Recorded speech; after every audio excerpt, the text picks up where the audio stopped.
ndërhyrjes ushtarake në Iran. Ndërsa bilanci me protestuesit e vrarë po shkon rreth 700 persona. Presidenti Donald Trump vendosi masën e parë, 25% tarif për vendet që bëjnë biznes me Iranin. Protest për para bashkisë së Vlorës nga punonësit e sektorit të gjelbërimit, ata kundërshtojnë vendimin e bashkisë që shkrin 2 sektor në një, duke detyruar ata që krahas mirëmbajtjes të pastrojnë edhe qytetin. Rreshtet e dendura kanë mbushur Ido Centrale, duke bërë që korporata elektroenergjetike shqiptare të shkojë drejt eksporteve, me mbi 13 milion euro të ardhura në vetëm 3 javë.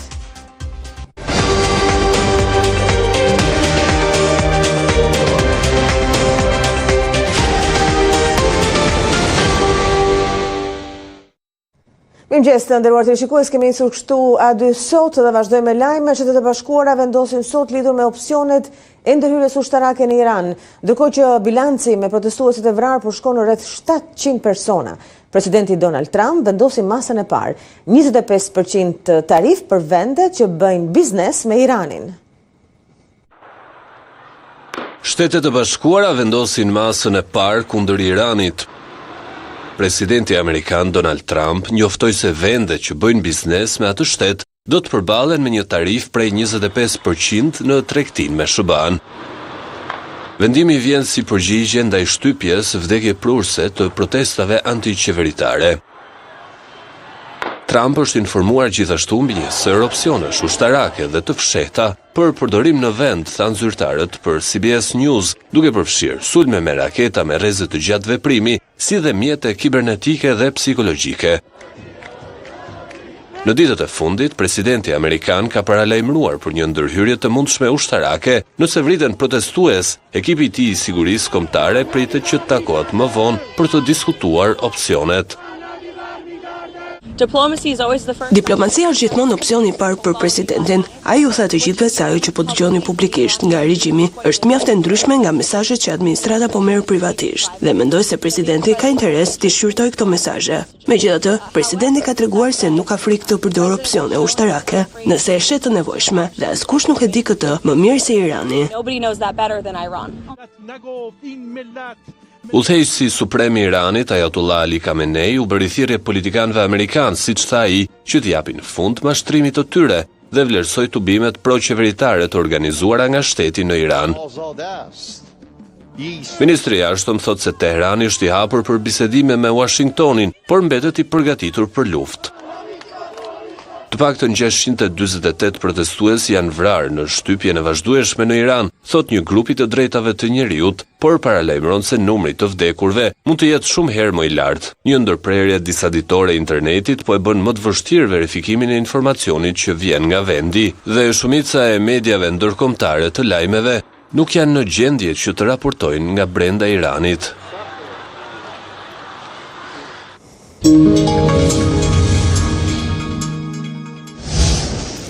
Këtë javë janë rikthyer sërish protestat në qytetin e Vlorës, kësaj here janë punonësit e gjelbërimit të cilët protestojnë përpara bashkisë dhe refuzojnë që të firmosin kontratat e tyre të reja. Kjo pasi, me sa duket 2 drejtori, ajo gjelbërimit dhe e pastrimit do të shkrihen në një të vetme. Me sa duket punëtorët e kundërshtojnë këtë. Por për të marrë më shumë informacion do të lidhemi me gazetarin ton, Edi Ruçi, në qytetin e Vlorës, i cili do të na sqarojë edhe në lidhje me këtë protestë e cila po zhvillohet në Vlorë. Edi, mirëmëngjes dhe mirë se vjen. Cilat janë pretendimet e punonësve dhe çfarë kërkojnë ata nga kryetaria e Bashkisë Vlorë? Ju përshëndes nga Vlora, siç edhe thon vet punonësit e gjelbërimit në ditën e dytë të protestës, pasi ka patur një protestë paqësore përpara Bashkisë së Vlorës, por jo vetëm përpara bashkisë, edhe përpara prefekturës së Qarkut të përgjatë ditës që lan pas, ka patur një protestë të punonësve të gjelbërimit, të cilët kundërshtojnë bashkimin e dytë ndërmarrjeve në një të vetme. Disa muaj më parë është bërë një strukturë strukturimin i ri i ndërmarrjeve dhe strukturave të Bashkisë së Vlorës për shkak apo nën argumentin për të rritur efikasitetin. Disa ndërmarrje janë bashkuar në një të vetme dhe nëse më parë Bashkia e Vlorës ka patur 6 ndërmarrje të ndara mes tyre, tashmë do të ketë vetëm 3.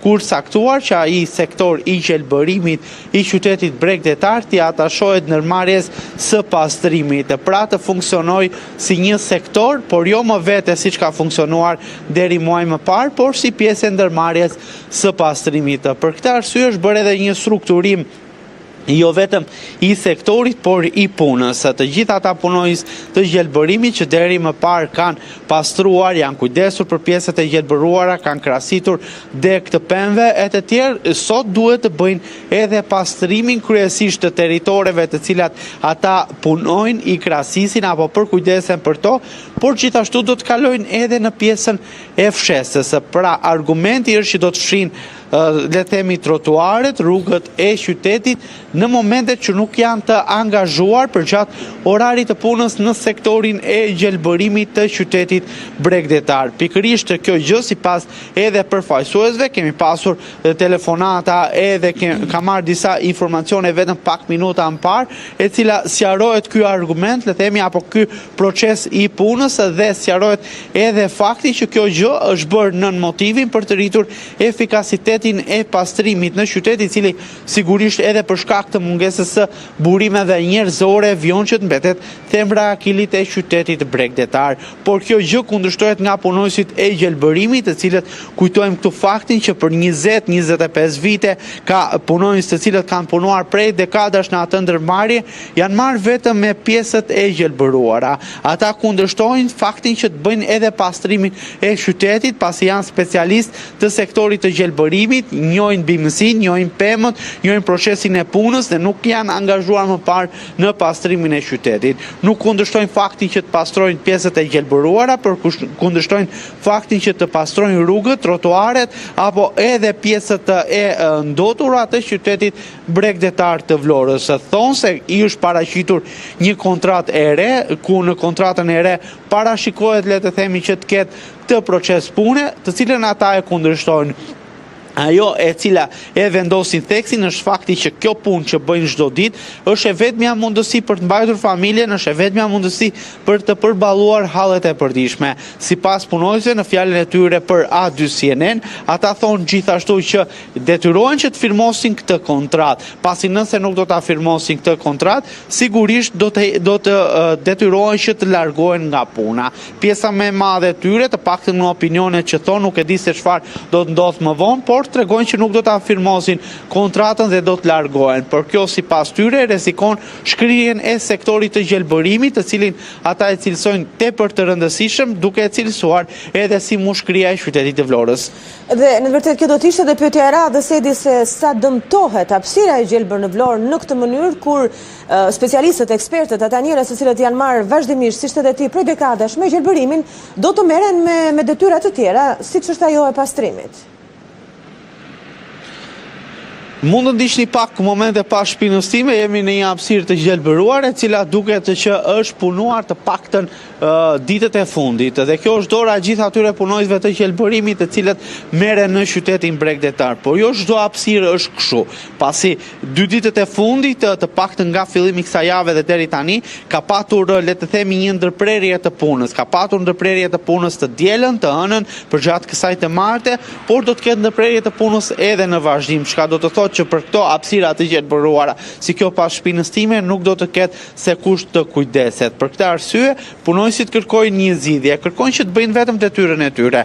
Kjo detyrë që sipas tyre e kanë bërë ndër vite, por mbi të gjitha ata të cilët, le të themi, edhe mund të pranojnë që të kryejnë pastrimin, duhet të kenë edhe rritje page, pasi po bëjnë dhe po marrin pjesë në 2 sektor, po bëjnë një punë shtesë sigurisht, dhe kjo gjë sipas punojësve sigurisht nuk reflektohet as në një rritje page që mund të kenë këta punojës, vetëm se do të kryejnë këtë detyrë të pastrimit dhe kaq, as rritje page, as reflektim në situatën e tyre ekonomike. Sigurisht kjo gjë dëmton në qytetin, Vlora ka hapësira pafund të gjelbëruara të cilat janë në brendësi të qytetit, në vijën turistike, në qendër, ka nevojë sigurisht këto hapësira për përkujdesje, e cila jepet pikërisht nga këta punonjës. Pezullimi i punës, shkrirja e këtij sektori penalizon qytetin, por gjithashtu është edhe një mesazh i cili mund të ketë efekte të dyfishta edhe në shumë sektor apo ndërmarrje të tjera të qytetit të Vlorës, pasi shpeshherë ndërmarrjet e qytetit janë shkrir, janë bashkuar mes tyre, ka pasur raste kur edhe janë ndarë, punojësit jo vetëm që janë transferuar, mjetet e punës jo vetëm që janë transferuar, por ndonjëherë punojësit janë detyruar që të bëjnë edhe punë shtesë. Dhe kjo më pas ka sjell protesta, ka sjell reagim të këtyre të fundit, të cilat sigurisht kanë penalizuar qytetin siç po ndodh tashmë edhe sërish. Do doja të flisim për një temë krejtësisht tjetër në këto momente, Edi, pikërisht për një aksident i cili ka ndodhur në bulevardin Ismail Qemali. 5 automjete janë përplasur me njëri tjetrin. Do doja të dija më shumë për rrethanat e këtij aksidenti të pazakont, edhe për pasojat e tij, nëse ka të tilla përveç dëmtimit të automjeteve që duket nga fotot, tronditse të cilat na ofron regjia. Të paktën sipas informacioneve nga policia e Vlorës, ka qenë një i ri i cili duke drejtuar automjetit tip Benz, pra gjithçka shfarthuhet deri më tani nga burimet e policisë së Vlorës, i cili me shpejtësi të lartë ka goditur fillimisht një automjet i cili po vinte në pjesën ballore të tij, si rjedhoi edhe shpejtësisë duke mos patur kontroll të mjaftueshëm të automjetit. Mjeti Benz ka goditur fillimisht një mjet Ford, dhe pas duke shmangur edhe një përplasje më të madhe me mjetin Ford, ka lëvizur nga ana tjetër e korsis, duke prerë timonin dhe duke goditur edhe 4 mjetet të tjera të cilat ishin në atë moment të parkuara në një prej segmenteve pranë gjimnazit Ali Demi, që lidh më pas edhe me bulevardin kryesor të Vlorës. Ka shkaktuar një aksident të zinxhir, duke shkaktuar dëme të shumta materiale, jo vetëm tek mjeti që i vinte përballë dhe ka goditur në momentet fillestare, por edhe tek mjetet të cilat qëndronin të parkuara. Gjithashtu raportohet se që ka patur dëme të shumta materiale tek këto mjete, por fatmirësisht nuk ka patur persona të lënduar. Ndërkohë që policia, të paktën nga burimet e policisë së Vlorës, thuhet se ka shoqëruar në komisariatin e Vlorës një person, dyshohet se mund të jetë i riu drejtuesi i automjetit të Benz, i cili të jetë konstatuar në shkelje të rregullave të kodit rrugor. Priten informacione të mëtejshme në komunikatën e cila pritet vinë minutat në vijim nga policia e Vlorës për të mësuar më tepër rreth personit, kush ishte ai, detaje rreth aksidentit. Janë marrë të gjitha provat në vendngjarje, dhe të cilat do të përdoren sigurisht edhe për zbardhjen e rrethanave, shkaqeve apo motiveve që ndodhi ky aksident. Ka patur pengesa në qarkullimin rrugor sigurisht, pasi jo vetëm automjetet në mesin e rrugës, por edhe pjesë të automjeteve të dëmtuara, të cilat e kanë bërë të vështirë qarkullimin rrugor. Është bërë e mundur heqja e automjeteve me karotres, madje edhe pastrimi i segmentit nga pjesët e dëmtuara për të vijuar më pas qarkullimin rrugor. Është një rast në netim e sipër dhe presim ndërkohë më tepër informacione. Edi, unë të falenderoj dhe punë të mbarë.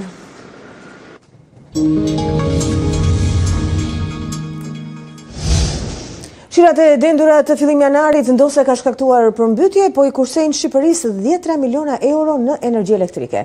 Rezervuarat e mbushur kanë kthyer keshin nga blerës në eksportues me mbi 13 milion euro të ardhura në vetëm 3 javë. Rritja e çmimeve në bursa ndërkombëtare e bën situatën edhe më fitimprurse për korporatën.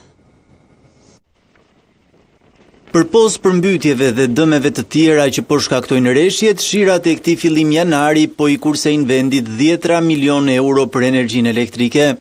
Rreshjet e dendura kanë mbushur hidrocentralet, duke bërë që korporata elektroenergjetike shqiptare të ndryshojë pozicion nga vetëm në blerje të shkojë drejt eksporteve. Në harkun e vetëm 3 javëve, Kesh ka shitur në tregjet e huaja 136.294 MWh energji elektrike me vlerë mbi 13 milion euro. Çmimi mesatar i shitjes përllogaritet në 95.7 euro për megavator. Me çmimin e energjisë elektrike që po rritet në bursat ndërkombëtare duke kapur nivelin e gati 253 eurove të hënën, Kesh po kalon ditë të mira. Me çmimet që priten ende të rriten nga njëra anë dhe nëse situata hidrike do të vijojë të jetë e tillë në vijim, në arkën e korporatës do të futeshin disa 10 milion euro të tjera. Prurjet në kaskadën e Drinit përllogaritin në mbi 1200 m3 për sekond nga rreth 1100 janarin e vitit të shkuar. Ky tregues është ndjeshëm më i lartë se sa mesatarja shumë vjeçare. Ditët e para të këtij viti tregojnë për një situatë krejt tjetër nga ajo e viteve të shkuara, kur për shkak të mungesës të rreshjeve kesh kërkonte të blinte energji elektrike jashtë vendit. Pensionet nuk do të rriten për të gjithë, ndonse qeveria nuk e kishte sqaruar, në fakt rezulton se bonuset mujore do të marrin vetëm ata me pensionet ulta. Materiali në vijim shpjegon se sa para merr secila kategori përfituese. Pa dyshim që pjesën e Luanit në projekt buxhetin 2026, që sapo ka shkuar në parlament, e zën pensionistët, për të cilët e nisin vitin e ardhshëm me 100 milion euro shtesë përveç indeksimit. Në 2027 e dyfishojmë shtesën 200 milion euro plus indeksimi 45 milion euro. Në 2028 e trefishojmë 300 milion euro plus indeksimi 46 milion euro.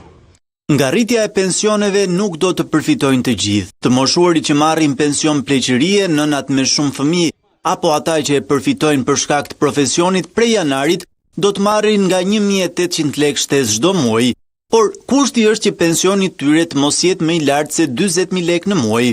Pra, kush përfiton mbi këtë shumë përjashtohet nga rritja. Rritje me 800 lekë në muaj përfitojnë të moshuarit që marrin pension pleqërie të pjesëshëm apo ata që përfitojnë strehim social në 22.000 lekë në muaj. Kush merr më shumë se 22.000 lekë në muaj përjashtohet nga rritja.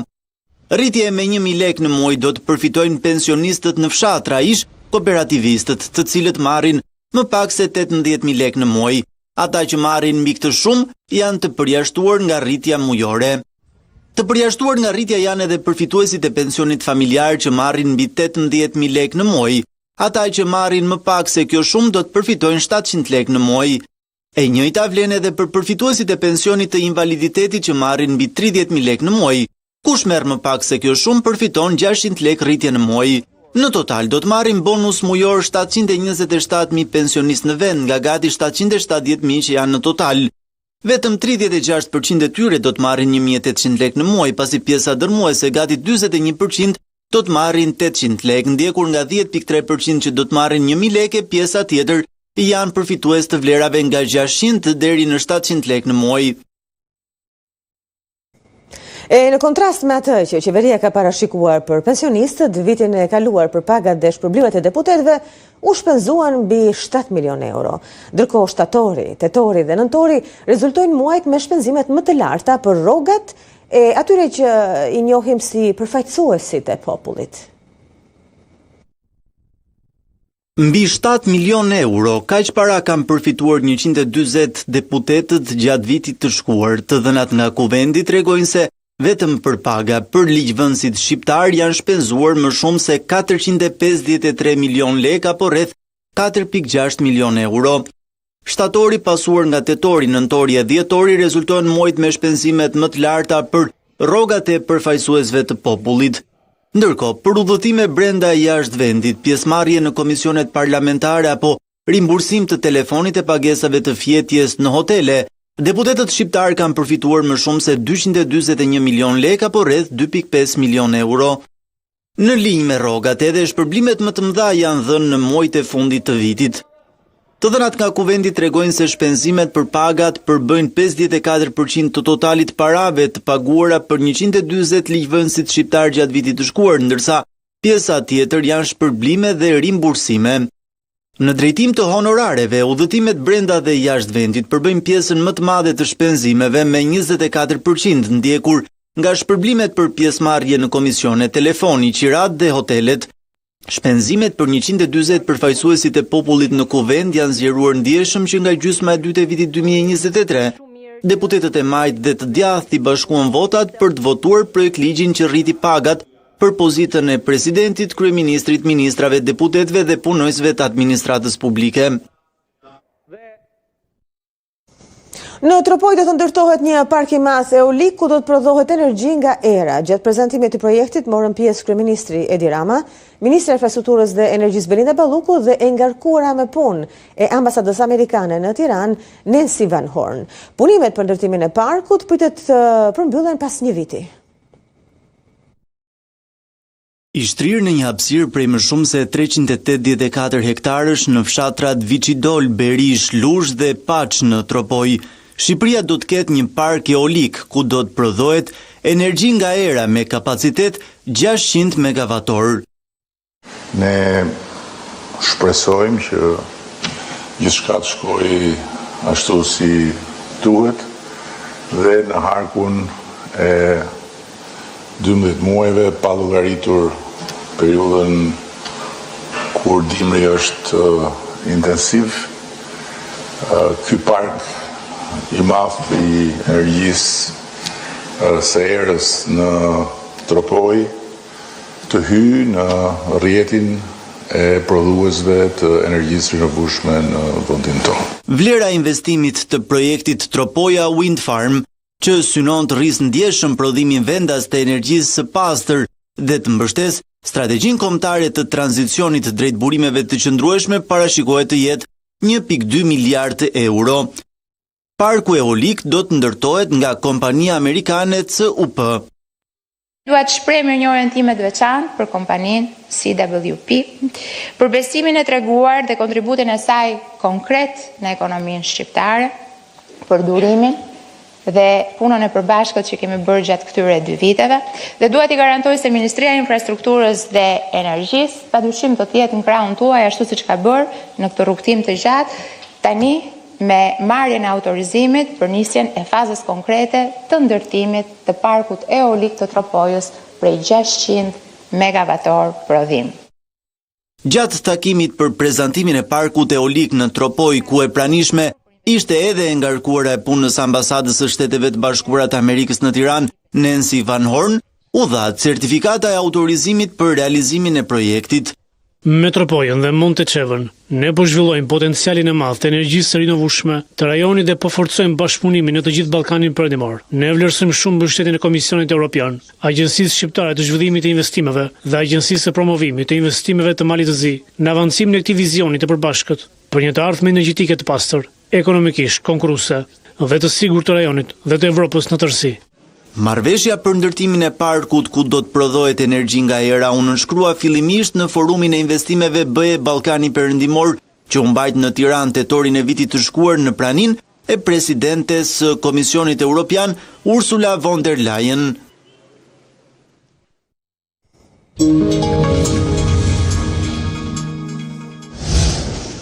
Kryetari i Partisë Demokratike Sali Berisha ka paralajmëruar se viti 2026 është viti i përmbysjes së diktaturës në Shqipëri, terme të cilin ai e cilëson qeverinë e kryeministit Edi Rama. Nga foltorja e radhës në bulevard, ai ka ftuar mbar shqiptarët në protestën kombëtare të 24 janarit. Rama, ndërkohë që shqiptarët janë vendosur të japin ndëshkimin e merituar, po ecën drejt grushtit shtetit, po ecën drejt bllokimit të sistemit të drejtësisë. Ai në një akt të papërgjegjshëm sfidon dhe poshtron shqiptarët çdo ditë, duke u nxjerrur maskën e tij, lubim bukun, për të thënë atyre që ne as që pyesim për ju, po ja ku do të themi ne këtu në emër tuaj. Edi Rama edhe ne në mënyrë absolute nuk do të pyesim për ju dhe do kesh fatin që meriton.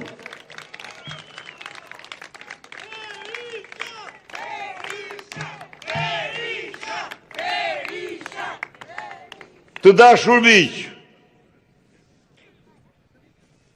opozita shqiptare ka vendosur të thrasë një protest me datën 24 janar, në të cilën të japi mesazhet e qarta për fundare Edi Ramës. Hiq dorë nga grushti i shtetit, prano ligjin dhe kushtetutën, përndryshe do të nxjerrim ne jashtë ligjit, jashtë kushtetutës.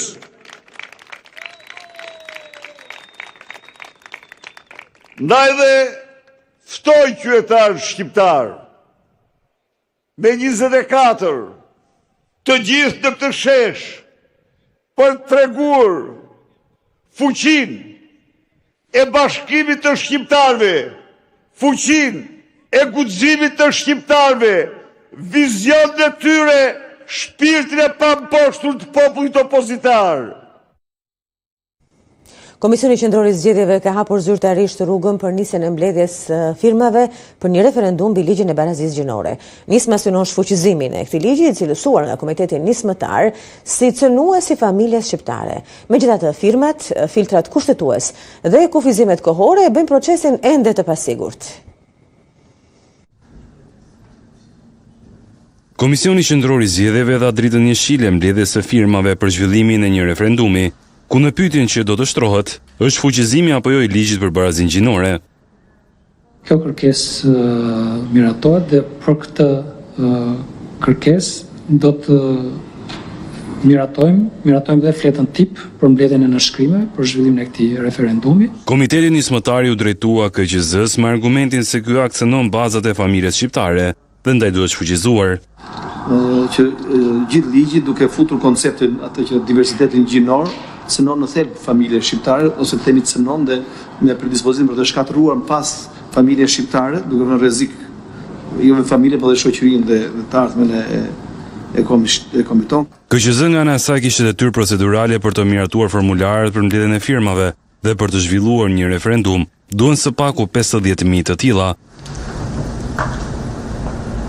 Por nëse qytetarët me të drejtë vote do të vendosin apo jo për këtë akt të shumë debatuar në kuvend, do ta caktoj gjykata kushtetuese, ku sipas përcaktimeve ligjore, do të shqyrtojë kushtetueshmërinë e kërkesës në momentin kur mblidhen firmat, por a mjaftojnë kaq? Krahas firmave dhe filtrit kushtetues, për të zhvilluar një referendum në Shqipëri është edhe ai kohor, sipas së cilës një i tillë nuk mund të mbahet 3 muaj para zgjedhjeve vendore dhe 3 muaj pas mbledhjes së parë të këshillave vendor. Thënë më thjesht, për t'ju përgjigjur edhe dilemës se përse në Shqipëri është e vështirë të zhvillohen referendumet, firmat duhet të mblidhen shpejt. Pasi vendi një herë në 2 vjet shkon në zgjedhje, dhe për ato parlamentare, kufizimet kohore janë 6 muaj para zgjedhjeve dhe 3 muaj pas konstituimit të kuvendit. Akti shkaktoi përplasje të fortë në parlament, sidomos në pikën që parashikon identitetin e shumëfisë gjinor, që për opozitën dhe një pjesë të shoqërisë civile ishte drita e shile për ndryshimin edhe juridik të gjinisë.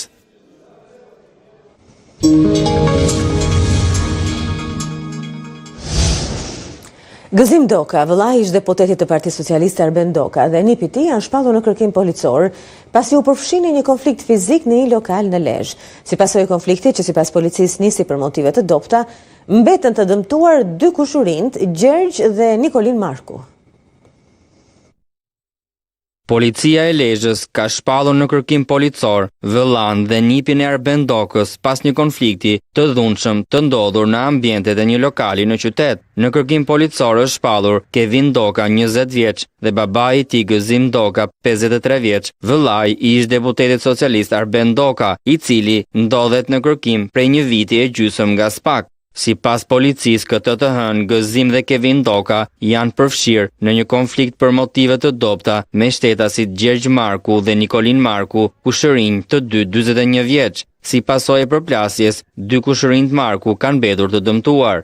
Të lënduarit kanë marrë ndihmën mjekësore dhe më pas janë paraqitur në komisariatin e policisë, ku kanë bërë kallëzim penal, duke pretenduar se Gëzim dhe Kevin Doka kanë qenë të armatosur gjatë konfliktit. Dyshohet se mes palëve ka pasur konflikt të mëparshëm, ndërsa në lokal sherri ka nisur pasi Gëzim Doka dhe djali i tij u kanë kërkuar që të ulin zërin kushërinjve Marku. Policia bën me dije se vijojnë kërkimet për kapjen e 2 personave të shpallur në kërkim.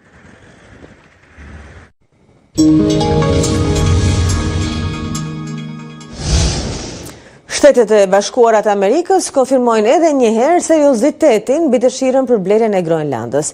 Nuk kemi vendosur një datë, por është një prioritet, thekson zëdhënësja e Shtëpisë së Bardhë. Drejtuesit e Groenlandës kundërshtojnë me forcë këtë ide.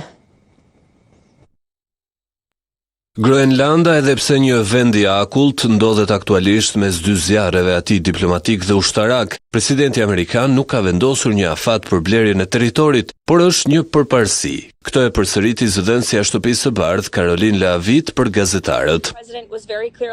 Presidenti ishte shumë i qartë. Ai tha se dëshiron që Shtetet e Bashkuara të blejnë Groenlandën, sepse mendon se nëse nuk e bëjnë këtë, atëherë ajo përfundimisht do të blehet ose ndoshta do të merret në mënyrë armiqësore nga Kina ose Rusia, që nuk është një gjë e mirë për Shtetet e Bashkuara, për Europën dhe as për Groenlandën. Të mos harrojmë se nuk do të ishte vetëm në interesin më të mirë të Shteteve të Bashkuara, por ndoshta do të ishte në interesin më të mirë dhe të Groenlandës të ndahej, të ishte pjesë e Shteteve të Bashkuara dhe mbrojtur nga Amerika.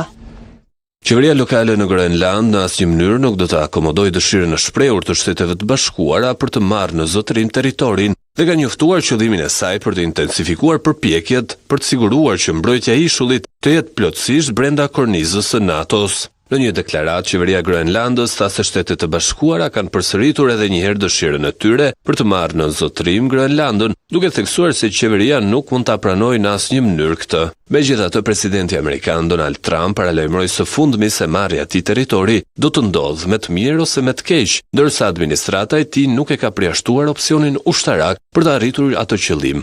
Ekspertë shumtë e konsiderojnë një zhvillim të tillë si fundin e NATO-s. Groenlanda është një territor gjysmë autonom që zotrohet nga Danimarka. Ish lideri i Venezuelës Nicolas Maduro ka dërguar një mesazh nga një burg amerikan. Mesazhi është bërë publik nga djali i Maduros. Ndërkohë në Caracas po bëhet e qartë se ai ka më pak mbështetës se më parë. Presidentja e re qëndroi larg një tubimi pro Maduros, por megjithatë e mbështeti publikisht atë. Ish presidenti i Venezuelës, Nicolas Maduro, i cili u rrëzua nga një operacion ushtarak amerikan dhe u burgos në Shtetet e Bashkuara, ka folur nga burgu. Sipas familjes së tij, Maduro ka thënë se po ja dalin ban, jemi luftëtar.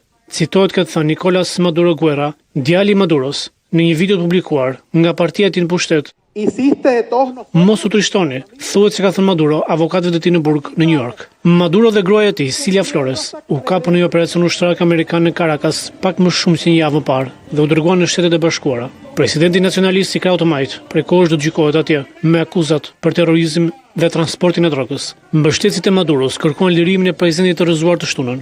Megjithatë, vetëm rreth 1000 njerëz u mblodhën për protesta në Caracas perëndimor. Zyrtarët e lartë qeveritar nuk u paraqitën në demonstrata. Presidentja e përkohshme, Delcy Rodriguez, mori pjesë në një panel bujqësor ku premtoi në një fjalim televiziv se nuk do të pushonte asnjë minutë derisa të na kthehet presidenti, tha ajo. Ministri i jashtëm i Venezuelës, Ivan Gil, njoftoi të shtunën duke referuar shëbaz se qeveria në Caracas kishte nisur një proces për të rivendosur marrëdhëniet diplomatike mes dy vendeve. Ndërkohë, Departamenti Amerikan i Shtetit u ka bërë thirrje qytetarëve të tij në Venezuelë të largohen nga vendi menjëherë.